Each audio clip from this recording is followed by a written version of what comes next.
За доктор Бърни Бончев може много да се говори. Той е един от най-активните и заслужили кметове на град Видин. Неговата житейска история и обществена дейност е доста интересна. Да започнем хронологично с неговото детство. Той е роден на 1 януари по стар стил 1877 година в Разград, семейството на Бончо Денев и Тина Стойкова. За съжаление, баща му умира, когато той е на 7 години и след 3 години неговата майка. Така той на практика остава кръглосираче. Осиновен е от търговеца Нико Трифонов и забележете, на 12 години, след като завършва основното си образование, започва работа като бощар. След това той учи в Разградската гимназия, в Русенската класическа гимназия и Видинската Скобелева гимназия, което завършва през 1898 година. След това заминава за Женева, където учи медицина с скромна подкрепа на община Видин и местни заможни граждани. Негови приятели още от периода, когато той учи тук във Видинската гимназия. Така зараждат се тези приятелства.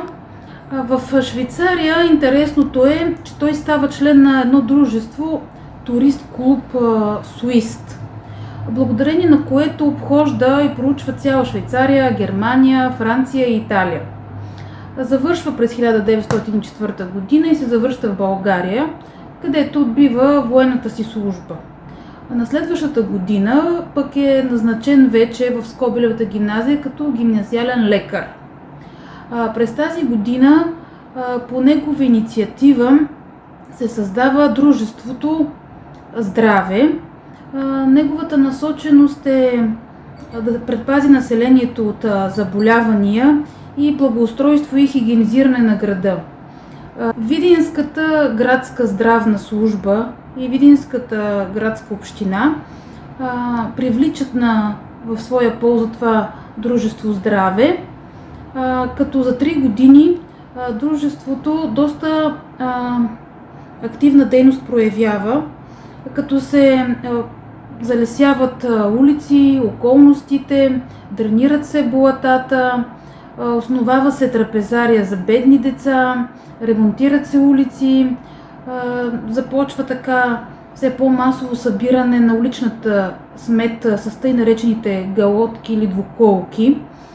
Пожарната команда се включва с техните коли, като те мият улиците, поливат паркове, поливат футболното игрище и други.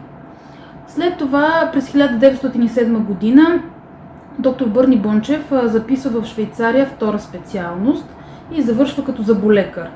В Швейцария се запознава с бъдещата си съпруга, като в България сключват брак, Маргарита Корнеолей. С нея има 2 сина и 1 дъщеря. През това време той успява да овладее немски, френски, италиански, той знае руски език и малко сръбски и румънски, поради близостта на град Видин с Сърбия и Румъния. В началото на 20 век започва неговата книжовна дейност. Ще спомена някои от тези трудове. От 1906 година излиза колко души умират годишно от тохтика във Видин, маларията, ръководство за борба с болестта, в недрата на Магурата от 1931 година, село Чупрене в неговото минало от 1933 година, село Брегово, неговото минало и настояще от 1937 и още много други.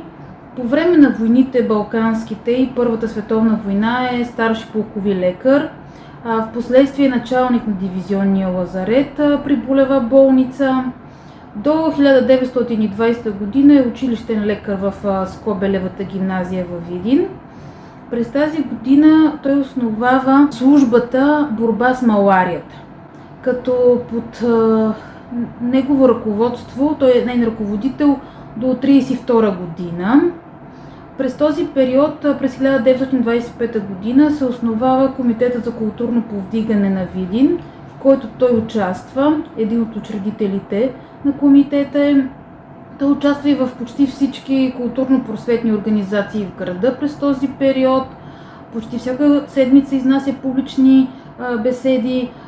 Въпреки Втората национална катастрофа след Първата световна война, видинската интелигенция се обединява под идеята, че трябва да бъде единна и да се работи по всякакъв начин да се повдигне поне в културно отношение видинското общество.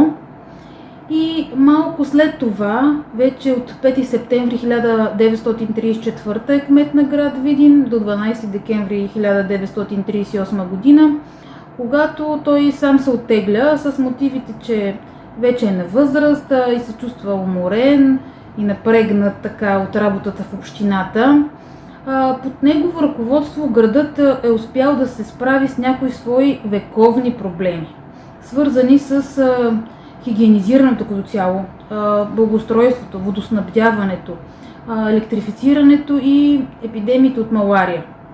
По време на мандата му се приема първо кадастрален план на града, нов модерен водопровод, който вече близо ще направи 90 години, след няколко години. До тогава във Видин не е имало водопровод и видинчани пиели вода директно от река Дунав, чрез тъй наречените сакаджии, хора, които с каруци и бурета пълнели вода директно от река Дунав. Залесяват се много блата, засипват се и в тези райони се издигат около река Дунав диги, а в този район на дигите и на блатата покрай река Дунав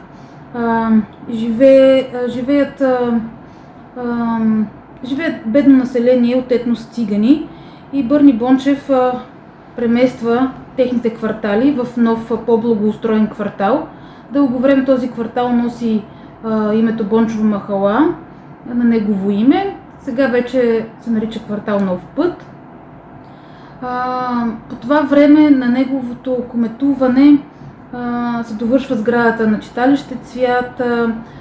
Той много се грижи за театралното дело, за музикалното дело, организира по селата много вечеринки, чества празника на народните будители, на Деня на детето. Той пише много за проблемите на българското село, въвежда киното дори по селата, с цел да предпази населението от маларията, да го просвети и по този начин чрез киното въвежда и новинарската просвета като новост сред населението и по селата. В този период се появява и новия парк за летен отдих, Майски лес. Установява се постоянно място за Видинския панаир. До този Майски лес с игрища за футбол се създават. Бърни Бончев участва дори в строителния комитет за построяването на паметника Победен щурм, който се намира на централния площад в град Видин. Той е посветен на загиналите за национално обединение. От 1936 година до 1944 година, когато е построен самия паметник. По време на Втора световна война той е мобилизиран да организира борбата с малария в Македония и Беломорието, в Скопска и Битолска област. 1938 до 1945 е председател на археологическото, журналистическото, въздържателното, Червен кръст, борба с туберкулозата, Комитет за физическо укрепване и развитие на младежта и други. Членува и в Българския лекарски съюз. Сътрудничи на много вестници и списания, някои от които са Медицинска беседа, Майка и дете, Училищна хигиена, Български лекар, Видински общински вестник, Бреговски глас, Арчар, Просвета, като този вестник е орган на Комитета на културно повдигане на Видинския край. Пише около 30 книги, над 60 статии, проучвания в областта на историята, археология, социология, топонимия, краезнанието, етнография и медицина, разбира се. Тази всестранна обществена и книжовна дейност му дава възможност да проучи целия Видински край в историческо, археологическо, здравно, просветно, икономическо и битово отношение, до степен да обхване изцяло живота във Видинския край. Плод на тази дейност са и трудовете му Видин през вековете, историята на бабини Видин и кули, причини за стопанския опадък на град Видин, Димитър Балев, кмет и общественик, Паша Петко Маринов, грамадчанина, пише за село Ивановци, за село Ново село, за село Раковица, за село Слана бара и още други. Интересно е, че пише много наистина различни доклади, освен за залесяването, за подобряване расите на домашните животни. Той постоянно работи за откриване на театрални сцени, дори и по селата. В тази негова доста бурна и разнообразна обществена кариера той е уволняван 3 пъти от служба. Още през 1906, след това през 1920 и през 1931 заради социалистическите си убеждения. Той е още на 14 години, когато отива на Бузлуджа на един от конгресите на Социалистическата партия. Вече след 9 септември 1944 година, на следващата година през 1945 е назначен за началник на Института за борба с маларията във Видинския край, а през 1950 е назначен за началник на новосформирания институт Окръжна санитарно-епидемиологична станция Видин. Точно през този период той дава идеята да бъде покрит рова пред Стамбол Капия, защото където е централния пазар в момента е имало кланица и кръвта от тази кланица е била изливана в рова. И освен опасност от различни болести, лятото, когато се появяват и комарите, епидемиите от малария постоянно преследвали и убивали и омаломощавали видинчани. И затова в момента рова пред Стамбол Капия е парк Рова. След това той се премества в София, където умира на 24 януари 1968 година. Като цяло, мащабите, с които работи доктор Бърни Бончев и резултатите, които постига, са значими както и за своето време тогава, а и от днешна гледна точка. Затова през 2018 е удостоен с почетното звание почетен гражданин на Видин, а през 2024 Рачо Миланов, видински краевед, издава видинската книга "Какво е дал Видин" на българската книжнина и общественост.